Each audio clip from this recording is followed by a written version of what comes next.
Tole je novi Lexus RZ.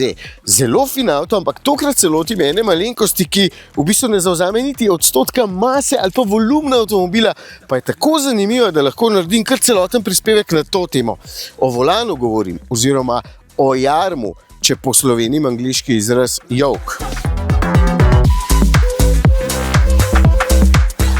To ni klasičen volan, ker ni v krogu, ampak dejansko bolj spominja na krmilno enoto v letalih. Vem, nekaj podobnega ste videli že v našem testu Tesle, ampak tisti in ta yoke sta si v bistvu podobna samo po obliki, tehnološko pa nikakor. Ta volan, zdaj sem se odločil, da mu rečem kar volan, sploh nima fizične povezave s kolesi. Ni zobate letve, ni volanskega droga, v bistvu samo par žičk in računalnik, ki nadzoruje vse skupaj. Če ste panično pomislili, kaj pa če odpove signal, zmanjka štroma, ne vem kaj še, ni panike. Sistem ima dvojno oziroma redundantno napajanje in procesiranje. Če pride do napake na enem tokokrogu, takoj drugi prevzame nadzor in vozilo ne more ostati brez krmiljenja.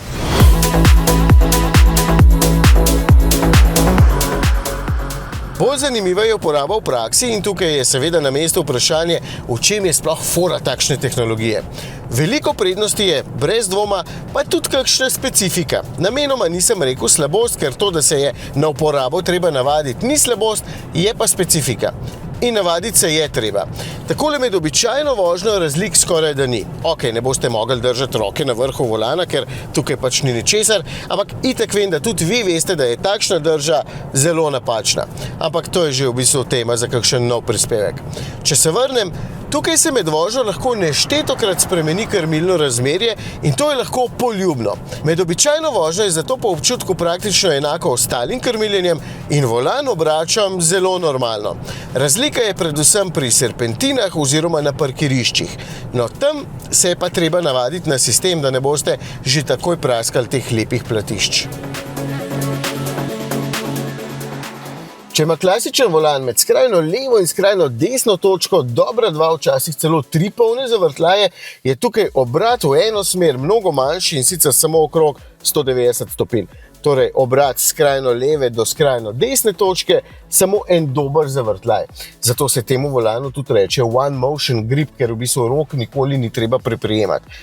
Takole gre levo in takole gre desno.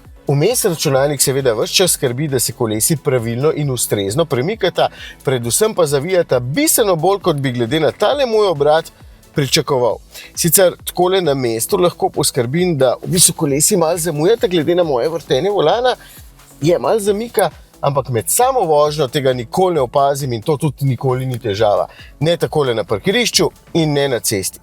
Je pa občutek precej bizaren, v bistvu še po dobrem tednu se nisem dobro vsega skupaj navadil, ves čas takole, ko moram fejs zaviti, hočem preprijeti roke, pa potem ugotovim, da jih niti ne morem, ker nimam zgornjega dela volana, po drugi strani pa, da v bistvu preprijemanje sploh ni potrebno, ker čisto vse lahko naredim takole, samo z nižjim zavijanjem.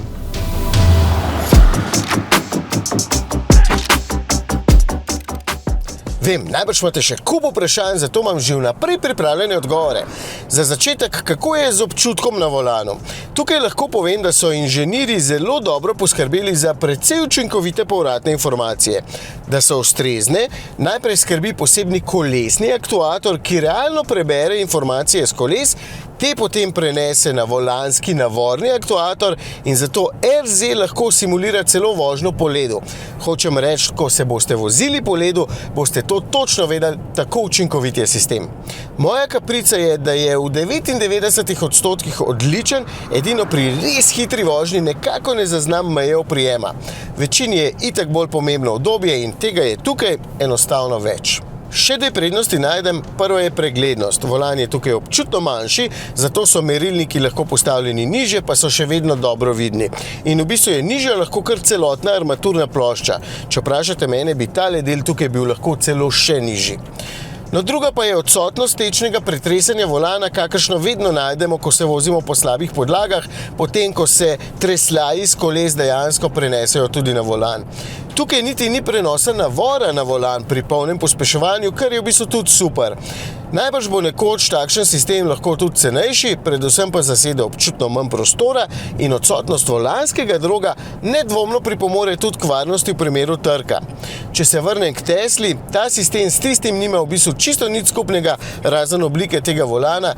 Tisti je tehnološko klasičen in ga je treba preprijemati, kar je v praksi povsem neprimerno, v bistvu celo nevarno. Tukaj notri je pa pametne sorte volan in tehnološko pri krmiljenju najbrž napredek, kakršnega nismo videli že 100 let, odkar je Francis W. Davis izumil prvi servo volan.